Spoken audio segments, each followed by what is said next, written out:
130 सेंटरवर 10,000च्या वर विद्यार्थ्यांना या पद्धतीचं प्रशिक्षण देण्याची व्यवस्था आपण उभी केली। त्याबद्दल सर्वात प्रथम मी तुमचं खूप अभिनंदन करतो। माननीय मोदींनी आपल्या सगळ्यांना माहिती आहे की पूर्ण जगाच्या क्रिएटिव्ह इंडस्ट्रीचं लक्ष भारताकडे आकर्षित करावं, कारण सगळ्यात जास्त आयबॉल आमच्याकडे।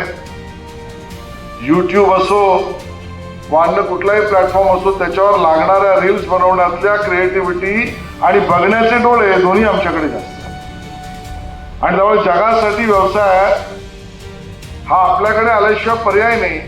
आणि भारत 140 कोटींचा भारत, त्याला या सगळ्याच गोष्टी व्यावसायिकतेला खुणावत आहेत आणि त्यामधला प्रशिक्षित मनुष्यबळ, एक टॅलेंट, गुणवत्तापूर्ण मुलं मुली हे जगाला सुद्धा आपल्याला द्यायचं आहे। आणि त्या तत्वज्ञानाच्या आधारावर मागच्या आमचे सगळे लोक अतिशय उत्तम काम करतायत आणि मला याचा आनंद आहे।